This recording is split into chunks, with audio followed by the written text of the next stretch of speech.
Today, my guest is Carl Murrell.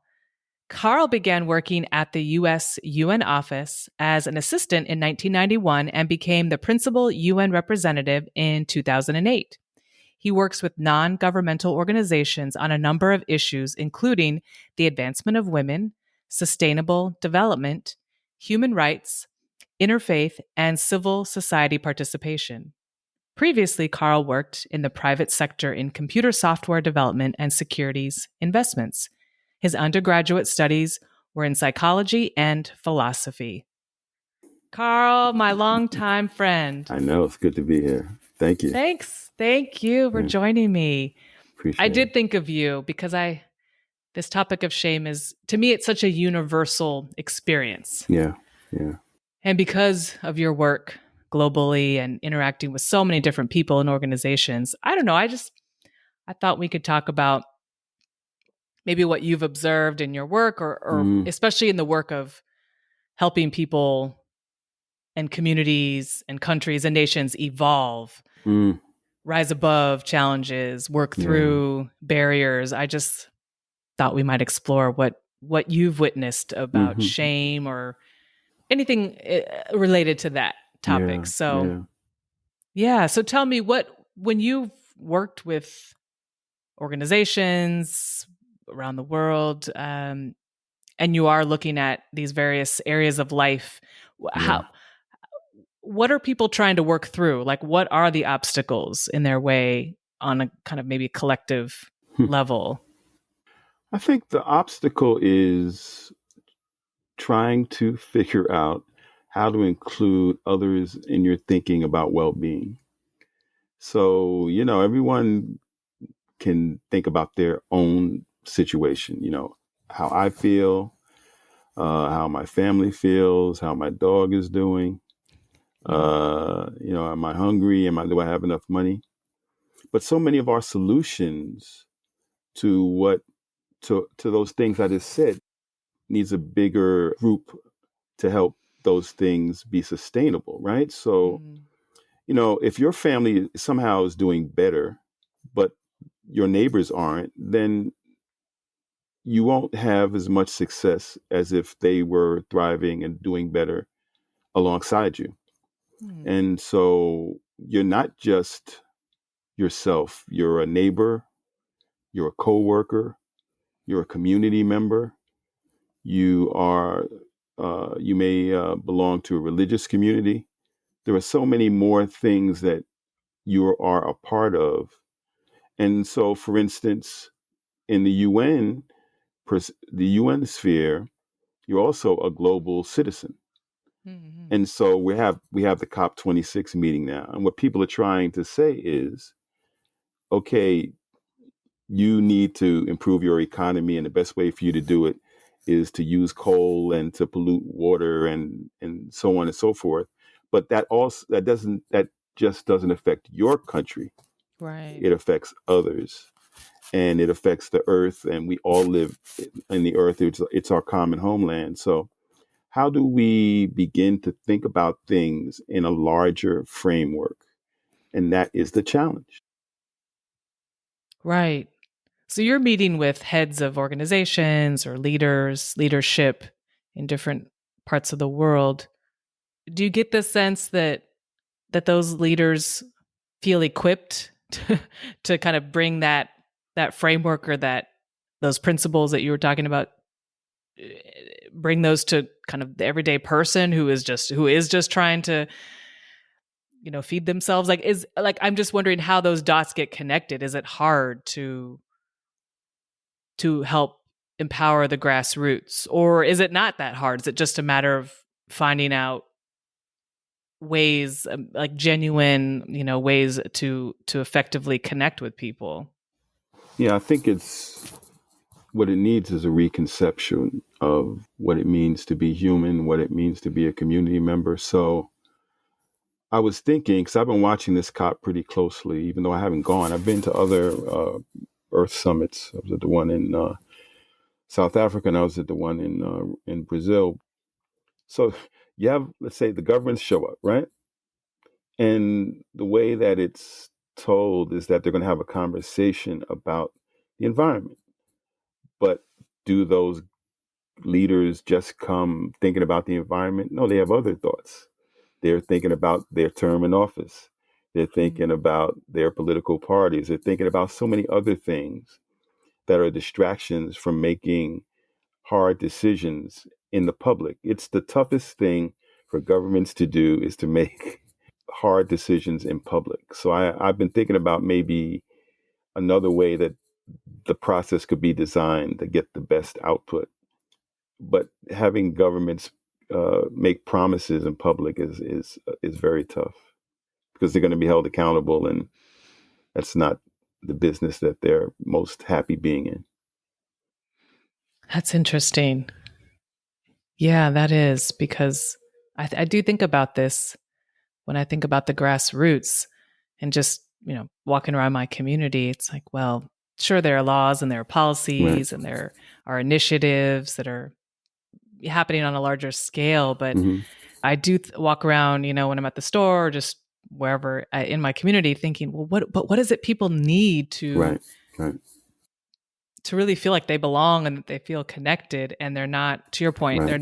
they're getting their needs met, but they're not only focused on themselves. Yeah. And I've explored this on the podcast, this idea of there needs to be something, I guess, more powerful or more influential that people can kind of latch on to, so that they don't feel, they feel like they can take care of their lives, but they also feel like there's hope. And that's tricky, because I know when I've been really stressed out in life, and I have a spiritual practice, but in the past, I think it was hard for me to always rely on that when I was just so stressed. I've got to take Right. care of this. I don't know how this is going to work out. There's so many unknowns. And, that can just take over your life, for, for Mm-hmm. families, like just getting the basics taken care of. And even for those who have money, I mean, I think that uh, I've explored this idea of kind of survival mode. We all, I feel like collectively are kind of in a survival mode process. Even the wealthy people, even the people that have Right. loads of money, because survival is about holding on to what you have. Yes. So when you have even like millions and billions of dollars, you still want to lock onto that. So there is kind of this like survival mentality. And so I find that interesting. Like, wow, what is it people need so that they can take care of themselves, not feel badly about their lives if they don't have millions of dollars or loads of money, but what do they need to, to feel hopeful and to kind of tap into that nobility? It's not easy. No. No. I have met with heads of government who, before they were heads of government, they were in the opposition party. Oh. And when I talk to them, they they go on in poetic tones with great heartfelt feelings about their time in the opposition party. Hmm. They don't say much about governing. Oh. Governing is hard. It's easy for you and I to go and join a protest and have a placard up and say that this is wrong and this needs to be changed. That's the easy part. The hard part is to become empowered to make that change, and then find out all of the things you have to pull together, all of the different opinions, all of the machinery that is in your way to make something seemingly simple happen. That's hard. And there are some things that we need to consider when we want change, and that is that it may not happen overnight, Hmm. that you may have that we have to work together with everyone, the people that think like us and the people that don't. And these things, it takes not compromise, but a sense of unity in working for the common good. I mean, that's something it's a phrase that's relatively it's spoken often, but the common good is actually something that should be strived for, and that's not easy. It's just not easy, and it takes long range thinking. One of the problems with let's say in the United States, for instance, people thinking politicians think in terms of 4 years, 2 years in their election cycle, but the problems that they're trying to work on may take decades to finish. So how do you think in decades long ways? You have to think maybe not about your term. Hmm. Maybe you need, when you're in office, to do the best that you can. And if you don't get reelected, so be it. But you can't work to be reelected, I think, and maybe get the best results for everyone. Hmm. That's a powerful thought. Yeah, that is, and I think that's, like you said, that's a reality probably all over the world, but especially here in the States. And are you seeing? I mean, I know your work is more, the kind of a global view and stance. But are you seeing people or hearing about people who are really finding that empowerment, and it's kind of as growing on the ground level? Is there anything that's hopeful or promising that you've witnessed or you're aware of? Yeah, I think there are a lot of very hopeful things that are happening, but I don't believe that they would make the news cycle. Hmm. Uh, so the news cycle maybe has what is problematic. So when the UN was open, I'd go by it every day and see nothing, no news trucks or anything outside. But if there was a problem, the front of the UN would be filled with news trucks and reporters. Hmm. And so I think it says what is a priority for their news coverage, which is, problematic issues are covered more widely than simple stories of hope and communication between differing peoples. There's plenty of that going on, but Right. I don't see it on the front pages. Right. So then how does anybody else know it's really going Exactly. on? And that is a challenge. I think that's why I appreciate YouTube, and that Right. people have their own content Right. platforms, and people just make videos, or talk about Right. things more positive, in more positive light, without all the spin and Yeah. the agendas. I mean, sure, everyone kind of has their own agenda, but still, you're right. I think that's the media the media machine has certainly has its own agenda, which and it can really cloud the good stuff that's going on. That's right. Yeah. That's interesting because, I mean, what from the UN standpoint, when do the news trucks show up for anything positive? Like, what kind of stories are Yeah. those? Are they very few and far between? Yeah. You can tell, if you wake up one morning and it's some sort of this country says something about that country, and it's like, woo, you can be assured that, and it's going to the Security Council or the General Assembly is talking about it that day. You can be sure that there'll be trucks outside. But here's one that is an example of what we're talking about. So one of the things I work in, one of the areas I work in, is men's contribution to the advancement of women. Mm-hmm. And often, and I mean, you read in my bio, I've been doing this for 3 decades.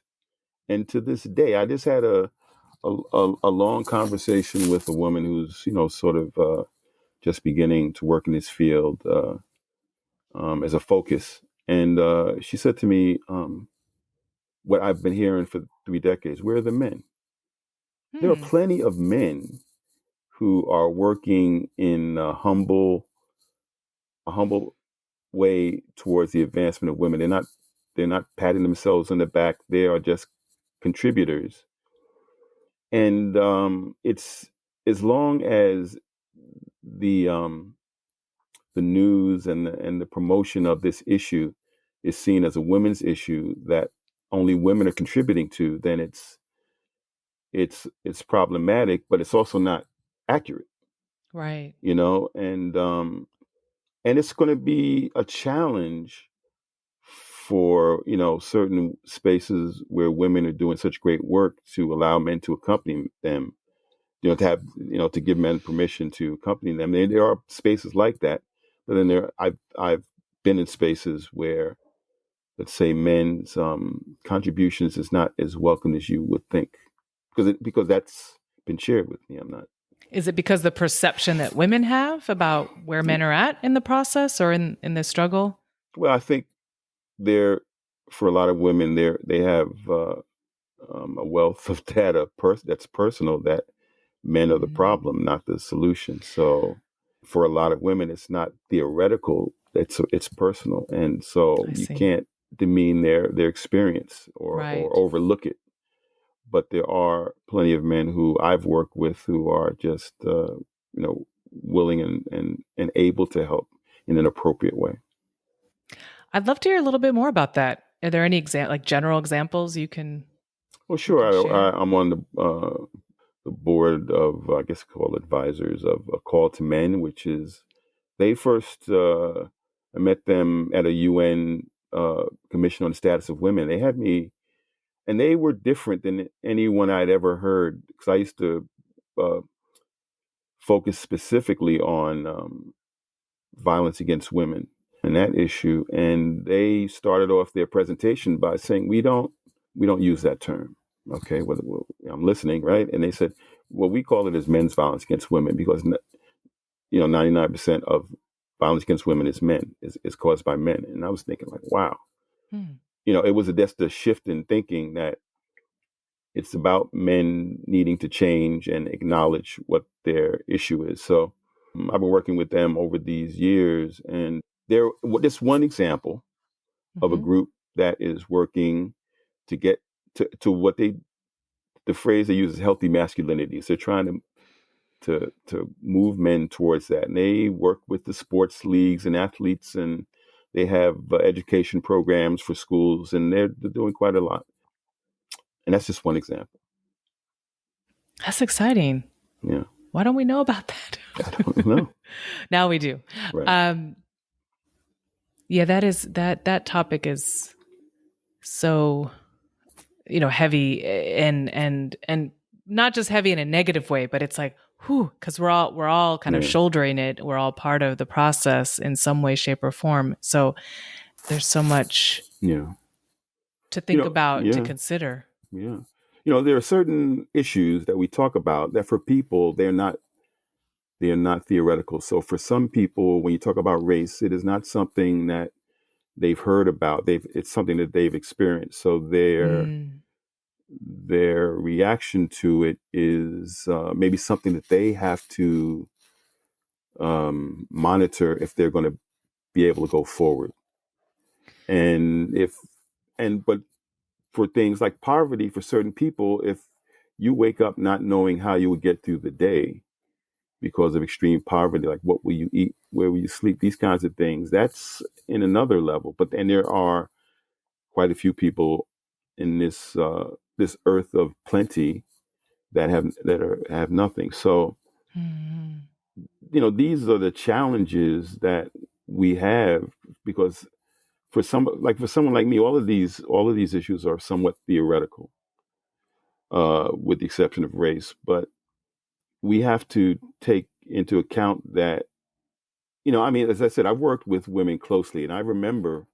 So I mean, this is an example. So we were with a group, and we had this conversation. It was men and women, mostly women with a few men, and this woman said at the conclusion of the event, she said, "Oh, this would be great to do again. To have this sort of." And this woman just turns around and she says sharply, "No." And I remember feeling, I didn't know where that no came from, but I knew it wasn't intellectual. It was visceral, right? And that's I share that example because I've had many of those examples just like that.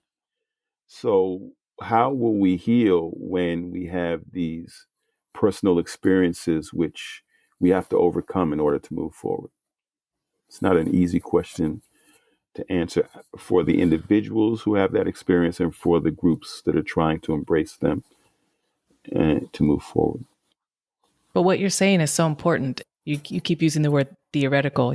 There's some things that are theoretical, and I think that is why not that I want loads of people to have negative traumatic experiences in life so that they can get on board. I Yeah. don't, I'm not looking for that, of course, but if it's not personal, if it hasn't affected your life in some way on some level, Yeah. it is easy just to say, okay, maybe I don't really need to think about that or worry about that. Other people can think about it, but everything is connected to everything. So even if you haven't had a personal experience with violence or abuse or just being subjugated to oppression, you know someone who has, or you work with people who have, or you're in a relationship with somebody who has. It's like everyone is affected in some way, and the idea of acknowledging, and even from like a policy standpoint, acknowledging that these are real humans with real Yeah. life experiences. I think it's the acknowledgement, which is very important. I've been in a lot of spaces lately where people don't feel heard or understood. I mean, that's ongoing, right? But the what you said, acknowledgement, is very important. So you don't have to have the experience, but doggone it, if someone's in front of you sharing with your experience, you really need to maybe listen, uh, heartfelt listening, which is different. And if you can't get it, then you need to just humbly say, I hear you, but I'm not there." But don't dis- discount people's real experiences. I just saw a movie last night about something that I've experienced, and it was about.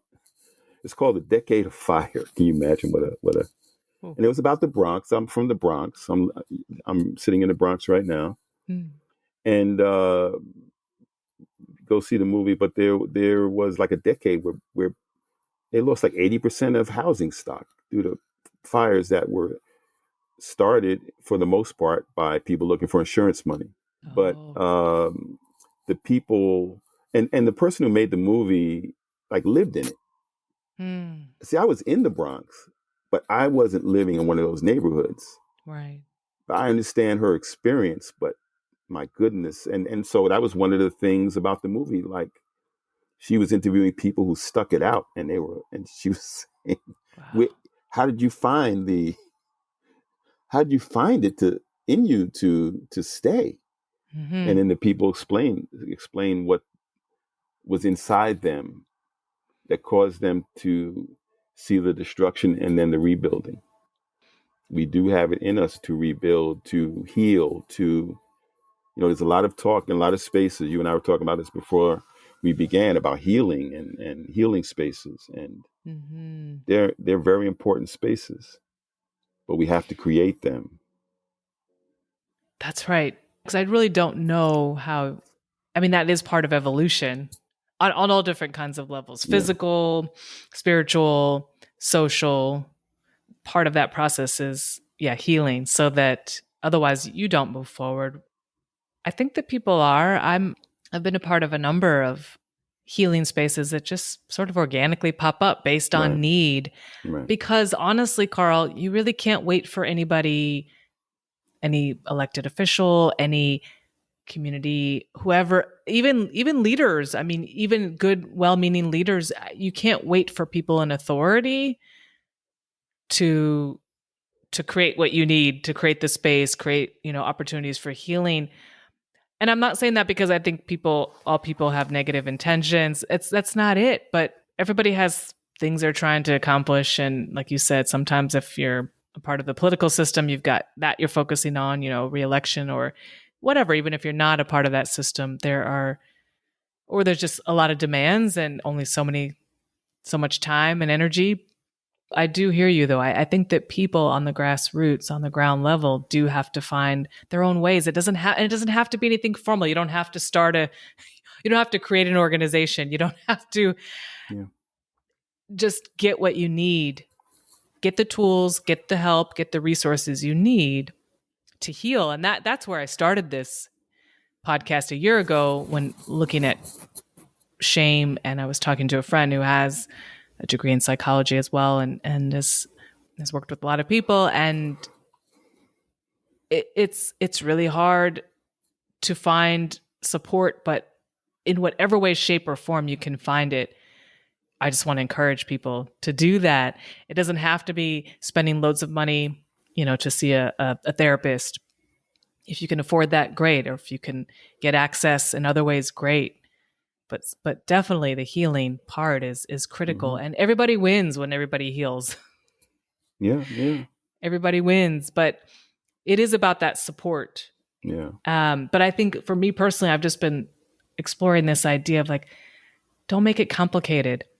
Don't Right. worry about, is this legitimate? I mean, legitimate in like, is this the right way? Is this the best way? Just find the tools. And Yeah. I think when you start to find resources, start to find tools, then you do, in my experience, you start attracting Hmm. more and more opportunities for, Hmm. yeah, for resources Yeah.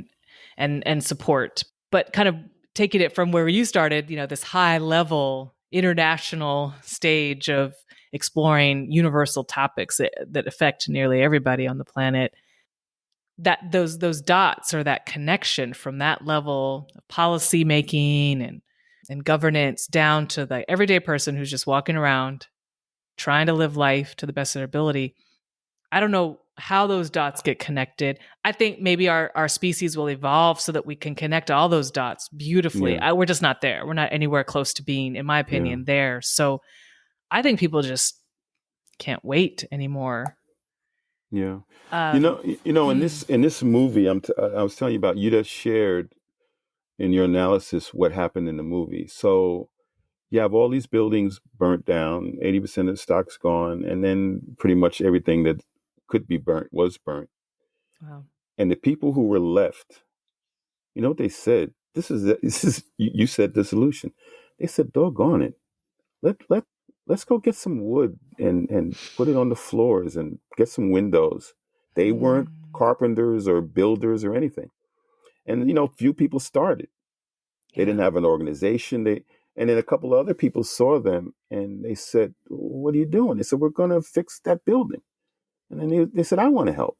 And Hmm, it kept growing, right? So, if it was the three people who started, then it would never work. You have to have, when you start these things, you have to have sort of the will and the drive, but you have to have an expanding nucleus, because if you don't, then you'll burn out, right? And it won't right. grow. The process has to grow.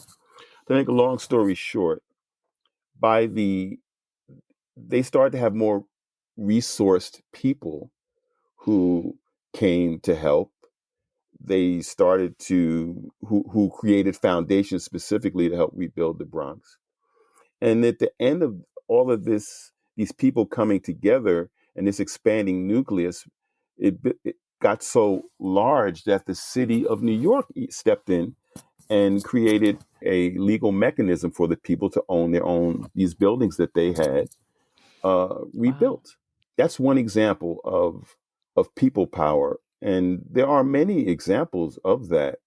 Happen around the world. The UN is used to be called the misery index. I don't hear people say that anymore, The but misery index. every problem that exists in the world, the UN has data on it. They know where it exists. They know how to fix it, but obviously it's up to governments and countries to come together and do it. But the stories are endless of individuals who step up and just stand in the way of things. There's a young woman that I work with, and her thing was coming from, I believe, Pakistan. She observed all of these girls having babies, getting married to older men, and she just took a stand. And the village where she came from, stop, is aware of it, and it's becoming something that is not what it was. Hmm. And sometimes all it takes is one person, but you have to have that expanding nucleus, you know, and grow, and then you have a movement, and then you have change. That's right. That's well said. Yes, that is. I think that's where we're headed. I believe it's really about the ground up. Don't get me wrong. I want to have faith in governance, and I I want to believe that it's an important part of our civilization, and I Yeah. do believe it is. I just think the current iteration is troubled. So Absolutely. I I do believe there are some principles that need to be the operating and guiding principles in governance in order for us to really function at such a high capacity where we really are thriving on every level in every arena of life and every strata of society. But until we get there, Carl, because I believe that's ways off. I do like the idea of just I like you know what I like? I like the idea of just people, the people power that you mentioned, but I don't even think there has to be a political component to that. Do you No. know what I mean? Like I Yeah. think that it can just be people, everyday people going through the process of what you've just described in a couple of places and improving their lives. But even then it doesn't have to connect back to government, although I guess for more resources, that is ideal to get more support. But I find that interesting. I think it's really the people who have that power Right. and are in control of that on some level of the destiny of their destiny. But I think currently everything that does start at grassroots kind of ends up turning into or being drawn toward like a political Yeah. stance, It right? can. And I mean not always, but I think Right. that's where and then I think for me just personally on a personal level, I think that's where it's just the energy of that can get taken over by Right. again, it's just to me it's distracting. I guess that's what I'm trying to Yeah. say, Yeah. but I understand why people want to connect the dots to governance because we look to where our tax dollars go to and all of that Mm-hmm. are Mm-hmm. resources that should be available to people. I totally get that, but I say just start Yeah. with like the intention of improving your lives on Yeah. whatever level. Yeah. That is powerful. And I guess that's where I come in also on the healing side of things as a life coach and somebody who wants to help people heal and get over or work through or rise above pain and trauma of life's experiences. I want to be that person, a person who can help take some individuals along there, Yeah. that Yeah. journey, accompany them Yeah. and help them overcome. And I think that's for me why looking at shame is so important because Mm-hmm. I feel like who cares? I'm the kind of person I don't care what your past is, your mistakes, your decisions, your negative behavior. I don't personally care about that if you're willing to be accountable. If you're willing to be accountable and say, okay, I did that, I said that, I felt that, it wasn't positive, it led me down a bad road, because we've all made those kinds of decisions. Some have Yeah. been more grave than others, Yeah. and for some people, more egregious behavior has happened. But I don't really care about that. I don't judge people for their past mistakes, missteps, transgressions. If they're willing to be accountable Right. and say, you know what, I don't want to hold on to that anymore. I don't want that to weigh me down. I don't want that to determine my path forward and my destiny. I just want to move forward. That's where I'm like, I'm all about that. I'm Yeah. all about that part of the process. Yeah. And so it's interesting then you and I get to chat about this because you have a different stance and a different, perspective, but you also are connected to the ground and the grassroots. So Yeah. it's exciting. It's like energizing to have this Yeah. conversation because I do think that, and I do hope that people really get what they need, truly get what they need to move Yeah. forward. It doesn't have to be $1 million, although, hey, I'd be really Yeah. happy if everybody could have that. Yeah. It doesn't have to be that. Let's start with what's even more important, really, is that healing process. Because once you heal, I can speak from experience. Once you heal, that starts to affect how you look at the world, the kind of opportunities you want to have in your life, the kind of people you want to bring into your life, the kind of experiences you're looking for. It really starts to galvanize the momentum in your life Yeah. and help clarify your purpose. It's hard to get clear about your purpose on an individual level when you're just really in a lot of pain. I know that's where I feel like Yeah. I step in to that process. Yeah. That's something that I wonder about. So there are many people who are in positions of power that are found out to have used that power inappropriately. And then they get banished. They're found out and they Mm. get banished. But I wish and I hope for them that they can find a place for healing. And maybe even part of that banishment is to help them find that. You certainly, I just, I think today I was reading something about a person who I guess, they came up with a decision that the person was no longer going to be in their position. So then they resigned or whatever. But it doesn't, if the person just goes away and they don't change their behavior, the fact that they're no longer in their position, I don't know how much. Yeah, it's one kind of thing that shouldn't be allowed to happen. But what about that person? We want that Mm-hmm. person to be whole. So there are so many people that need that. I wonder about that. I don't necessarily have a solution, but it needs to be part of all the things we think about. And I work, as I said, I work with a lot of men, and so when I talk to women, sometimes they're just like, these men. They talk about them like they don't have any trauma of their own. And so many men, when you work with them and they are in a space where they feel comfortable to share, they're not doing the things they do out of a sense of power. It's actually out of weakness because they've been traumatized. And so, as a coach, so many people are suffering. And I Mm-hmm. try my best. I know I fail often, but I try my best to be gentle and kind with people because you just don't know what folks are going through. And a lot of folks look good, but it's not good. Right. And so these problems that we talk about, we have to forget, we can't forget that they're human beings, right? And so this other thing you mentioned about governance, and you mentioned governance and you talked about money. If money solved, in my lifetime, if money solved problems, there would be no problem. There would not be one problem if money solved problems. Mm. And when people do things from the grassroots and they're doing it with their heart and love, right? So I used to host something at the UN. It was a meeting with, heads of organizations and ambassadors. It was off the record so they could share, what they really thought.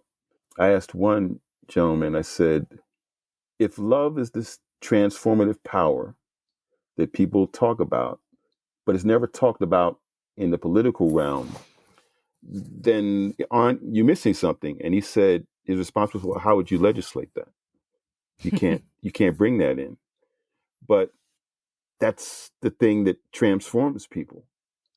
And I've never seen, and you can't put a price on that. Mm-mm. So one of the things that concerns me is when I hear that, oh, we want better schools and we just passed an 18 billion trillion octillion thing. And then, 10 years later, schools haven't changed. So what are we missing? It's Mm-hmm. obviously not money. And I don't, so it's something for the political realm to consider. And Right. I don't, how will it get to that point? I don't know. Last thing, the queen at the COP, she said, yes, thank you for coming, political leaders, to consider this climate emergency. She said, my family's been at it for a long time. So she talked about the long vision. But she said, sometimes you have to think beyond your political specificity and think like a statesman. And that means you're thinking about more than just that's my interpretation of what you said, that you're thinking about more than just yourself. That's what statesmanship is. I thought it was an interesting request. And Mm-hmm. so in the current realm of call out culture where I heard a person say once that decorum is overrated and, being nice to people, maybe, you have to, in order to get your point across, you have to let the chips fall where they may. Mm. I wonder if that's the best solution, even though what you may be calling out may be true, but what will the result be? That's the right question, I think. Because you can follow truth and you can get to truth, but what next? Just because you get to truth doesn't mean that that's where things change. That's right. Wow, Carl. That was interesting. I like how we went from the top, big picture, Right. down to the individual. I mean, every part of that picture is important, but while you may be, I think, at least your day job is more focused on that higher level, international level of society building and governance. The individual is so critical to that piece, because it will, as individuals become more empowered, that will only inform Right. governments and leaders. They're going to have to stop and take a closer look at what people really are about, not statistics, not just a number, but it's mutually reciprocal. I hope that is. Right. I mean, it is, but I hope that's becomes more apparent. The long range plan in centuries to come is that every person born will be a contributor to the betterment of the whole process. I like that. I'm behind that. Well, thank you. I really enjoyed this, and I hope that those listening and watching think about their place Yeah. in the picture, and in the process a little more, a little bit more. They think about Yeah. it. Thank you for sharing your thoughts and your experiences. They're rich. I always forget, even though I know you've been doing this work for so long, I forget how, not just how long, but how much you've, on so many levels, you've been involved. And I think probably it's your personality, though, because someone in your position could do the work and could probably be a little bit like, just feel like, oh, I'm just an observer. I'm just going to be objective and observe, and that has its place. But I know you, because you've got such a big heart. You can't help but really like take a look at the humanity involved in all of it. So Thank you for doing what you do. I always like to end by asking my guests if you'd recommend a television show, new or old, which one would it be and why? I'm not a television watcher, believe it or not, but for some reason, I had on my to do list to watch Tom Lasso, and Ted Lasso? Is that the show? See, I don't see. You see, I'm really not. I haven't I'm seen watching the show. I don't even know what it's called. Ted Lasso. Okay.